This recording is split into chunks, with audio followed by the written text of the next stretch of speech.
नमस्कार। Breaking news में बड़ी खबर आपको बता दें कि आरजेडी ने अपना एमएलसी उम्मीदवार चुन लिया है। सुनील सिंह को उम्मीदवार बनाया गया है। राबड़ी देवी के मुंह बोले भाई माने जाते हैं और लालू यादव के भी काफी ज्यादा करीबी है। ऐसे में इनको मौका देना, क्योंकि ये दूसरी बार चुने गए हैं, तो इसमें इनको मौका देना कहीं ना कहीं काफी खास हो जाता है। साथ ही साथ तेज प्रताप यादव का भी पत्ता इन्होंने काट दिया है, इसलिए अब इनके नाम को लेकर ज्यादा बातचीत हो रही है। तो क्या कुछ अपडेट आ रहा है आरजेडी की तरफ से, इसी पे ज्यादा अपडेट के साथ मौजूद है मेरे सहयोगी नीतीश ठाकुर।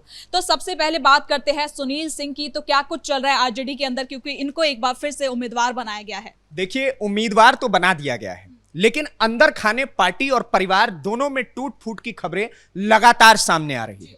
सुनील सिंह कहने के लिए तो बिल्कुल सही बात है कि मुंह बोले भाई भी हैं, दूसरी तरफ लालू यादव के भी करीबी माने जाते हैं, राबड़ी देवी के मुंह बोले भाई तो हैं ही, लेकिन पार्टी के दो और सदस्य जो इस वक्त पार्टी और परिवार दोनों से ही दूर हो रखे हैं, वो दोनों सुनील सिंह से बेगरत नफरत करते हैं और वो बिल्कुल भी नहीं चाहते थे कि सुनील सिंह को दोबारा से एमएलसी बनाया जाए। पहला नाम आता है तेज प्रताप यादव का, दूसरा नाम आता है रोहिणी आचार्य का। ये दोनों कदापि नहीं चाहते थे कि सुनील सिंह को दोबारा से एमएलसी बनाया जाए। तीसरी तरफ अगर राबड़ी देवी की बात करें तो भाई और बेटे में अगर चुनना हो, और वो भी मुंह बोले भाई, और अगर सगे बेटे में चुनना हो तो आदमी अपने बेटे को पहले चुनेगा। ये बात खुद बखुद उनकी माताजी जानती थी, राबड़ी देवी जानती थी, और राबड़ी देवी चाहती भी यही थी कि कहीं ना कहीं अगर उम्मीदवारी मिले जिससे कि परिवार में जो असहजता बनी हुई है, जो परिवार टूटा हुआ है, वो परिवार दोबारा से जुड़े, तो उसमें या तो तेज प्रताप यादव को सीट मिलनी चाहिए, एमएलसी की टिकट मिलनी चाहिए, और या नहीं तो दूसरी तरफ रोहिणी आचार्य को मिलनी चाहिए। और इसके लिए आपको पता चला होगा कि जब मलेशिया गए हुए थे तो उस समय पर बातचीत भी हुई, लेकिन कुछ उस समय पर कोई सामंजस्य नहीं बन पाया। तीसरी तरफ एक और चेहरा है जो इस वक्त पार्टी के मुखिया सुप्रीमो सब बनकर के बैठे हुए हैं, उनका नाम है तेजस्वी यादव। तेजस्वी यादव पार्टी और परिवार दोनों को तोड़ने के पीछे इस कदर लग चुके हैं कि चाहे कुछ भी बीत जाए, लेकिन वो अंडरस्टैंडिंग में नहीं आना चाहते हैं, और इसलिए ना उन्होंने तेज प्रताप को उम्मीदवार बनाया, ना ही रोहिणी आचार्य को बनाया। उम्मीदवार बनाया गया तो सुनील सिंह को। सुनील सिंह एक ऐसे नेता हैं जो पहले भी एमएलसी रह चुके हैं राष्ट्रीय जनता दल के द्वारा और बड़े कद्दावर नेताओं में से माने जाते हैं, लेकिन ये भी उसी श्रेणी में आते हैं जो हरियाणा का एक नेता आता है बिहार के अंदर, जयचंद जिसको कहा जाता है। तो सुनील सिंह को भी तेज प्रताप यादव ने ऑन कैमरा कई बार यह बात कही है कि यह भी जयचंदों की लिस्ट में एक शामिल नाम है, और ये कहीं ना कहीं हमारे परिवार को, हमारी पार्टी को बर्बाद करने के पीछे ही लगे हुए हैं। लेकिन इस बात को तेजस्वी न जाने क्यों नहीं समझ पा रहे हैं, और इस एक बार फिर से ये जो सुनील सिंह को उम्मीदवारी दी गई है, इससे पार्टी के अंदर और परिवार के अंदर अभी से ही कहीं ना कहीं बहुत ज्यादा खुसफुस का माहौल चल रहा है। लोग एक दूसरे के कान में बातें फैला रहे हैं कि भाई साहब पता नहीं इन लोग का परिवार दोबारा जुड़ेगा ही नहीं जुड़ेगा।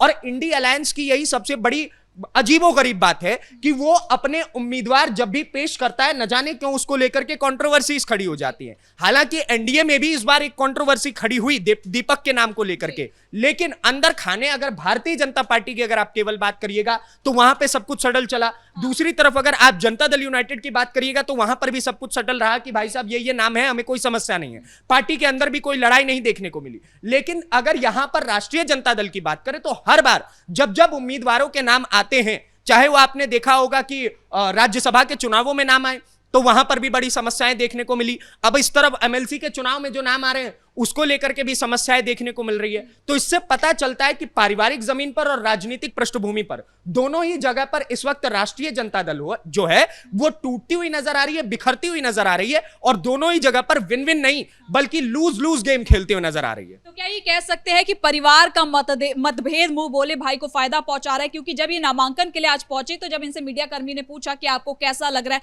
आपको एक बार फिर से चुना गया, तो काफी मुस्कुराते हुए इन्होंने कहा कि मुझे बहुत अच्छा लग रहा है, मुझे आरजेडी ने दूसरी बार मौका दिया है, मैं फिर से जाऊंगा एमएलसी के लिए। बिल्कुल, इन्होंने ये सब कुछ तो बोला और प्रसन्नता की बात भी है। सुनील सिंह के लिए तो कम से कम है ही। पार्टी गया भाड़ में, परिवार गया भाड़ में, इस थॉट प्रोसेस के साथ ये तो आगे बढ़ गए, तेजस्वी यादव भी आगे बढ़ गए। लेकिन आगे के समय में, आने वाले समय में इन सारी चीजों का प्रभाव इस कदर पड़ेगा कि तेज प्रताप यादव जो इस वक्त योगी आदित्यनाथ की तारीफों के पुल बांधते हैं, एनडीए अलायंस की तारीफों के पुल बांधते हैं, वो और ज्यादा घात करेंगे, वो और ज्यादा आरजेडी के लिए समस्याएं उत्पन्न करने वाले हैं। और इस चीज को न जाने क्यों तेजस्वी यादव देख नहीं पा रहे हैं। और अगर आप बात करिएगा सुनील सिंह की, तो सुनील सिंह राजनीतिक तौर पर तो बहुत अच्छे हैं, एक बार को मान लीजिए तेजस्वी और राष्ट्रीय जनता दल के लिए, क्योंकि उनके नाम पर जो उनके जितने भी विधायक है राष्ट्रीय जनता दल के, वो तो तैयार बैठे हुए हैं कि हमें कोई समस्या नहीं इनको एमएलसी बनाने को लेकर के। हालांकि एक विधायक 25 में से एक विधायक जो हमने देखा था कि इससे पहले वाले चुनाव में भी वो बैकस्टेप हुए थे, लेकिन अगर कोई और नाम सामने आता, अंदर खाने ये बात चल रही है कि अगर तेज प्रताप यादव का नाम सामने आता तो कई विधायक नाराज हो सकते थे कि लालू यादव ने अपनी जो जबान दी थी कि 5 से 6 साल के लिए लगभग पार्टी और परिवार से बाहर रहना, तो उन सारी चीजों पर समस्या हो जाती और इस वजह से इनके सारे विधायक एमएलसी के चुनाव में भी बैकस्टेप ले सकते थे। तो इस डर के कारण जो सुनील सिंह को इन्होंने उम्मीदवार बनाया, ये एक तरफ तो फायदा पहुंचा रहा है पार्टी के पृष्ठभूमि के हिसाब से, लेकिन दूसरी तरफ समस्याएं भी उत्पन्न कर रहा है, क्योंकि पार्टी के जो सुप्रीम लीडर्स में से आते हैं, चाहे वो राबड़ी देवी हो, चाहे वो तेज प्रताप यादव, वो पार्टी से इस वक्त बाहर है, लेकिन बहुत कुछ अंदर खाने उनके कंट्रोल में चलता है, उनके भी लोग अभी तक पार्टी के अंदर बैठे हुए हैं। तो ये सारी चीजें तो देखने को मिलती है। तो वो सारे के सारे इस वक्त नाराज हैं और तेजस्वी यादव के लिए बहुत सारी समस्याएं उत्पन्न हो रही हैं। अगर तेजस्वी यादव की बात करें तो सुनील सिंह एक राजपूत चेहरा है, तो इनको चुनना भी क्या कुछ समीकरण है? तेजस्वी यादव ने कौन सा गेम खेला है इनको चुनकर? गेम तो उन्होंने न जाने पता नहीं क्या सोच करके खेल लिया।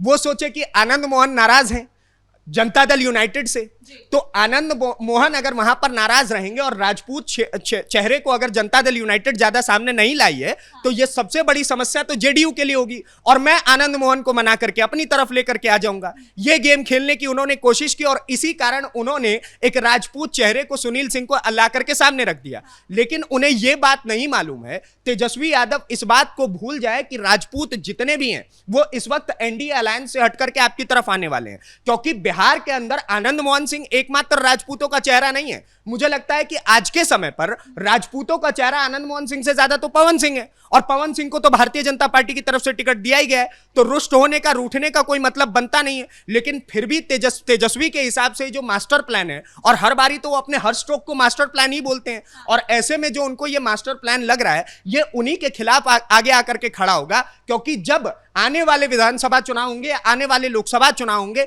मैं कहता हूं ग्राम पंचायत चुनाव भी होंगे, और उसमें भी अगर आरजेडी के लोग खड़े होंगे तो उस टाइम पे यादव वोटर्स जाकर के पूछेंगे कि जब एकमात्र सीट एमएलसी की राष्ट्रीय जनता दल के पास थी, तो उसमें किसी यादव चेहरे को, जिसकी आप राजनीति और जिसकी आप पैरोकारी करने की बात करते हैं, उसमें किसी ऐसे दलित चेहरे को जिसकी राजनीति और जिसकी पैरोकारी करने की बात करते हैं, उसको आपने फ्रंट पेज पर क्यों नहीं रखा? किसी मुस्लिम को ही लाते। लेकिन एमएलसी लिस्ट में तो कहीं पे भी मुसलमान का नाम नहीं दिख रहा है, यादव का नाम नहीं दिख रहा है, और जनता दल यूनाइटेड ने भी एक यादव रख दिया, उस तरफ से भारतीय जनता पार्टी भी तैयार थी। तो आप समझिए कि ये सारी की सारी चीजें आगे जाकर के तेजस्वी यादव पर ही भारी पड़ने वाली है कि एक राजपूत चेहरा रखना उनके वोट बैंक को बहुत ज्यादा नाराज करने वाला है, और यह साफ तरीके से दिख रहा है। बहुत बहुत धन्यवाद नीतीश इन तमाम जानकारी के लिए। तो कुल मिलाकर आपको बता दें कि आरजेडी ने अपना नाम तो चुन लिया है, एमएलसी का उम्मीदवार उतार दिया है, लेकिन इसको लेकर पार्टी और परिवार के अंदर कहीं ना कहीं बहुत ज्यादा कहासुनी भी अब सुनने को मिल रही है। तो फिलहाल के लिए ब्रेकिंग न्यूज में इतना ही। कैमरा पर्सन कुणाल के साथ मैं सृष्टि शाह।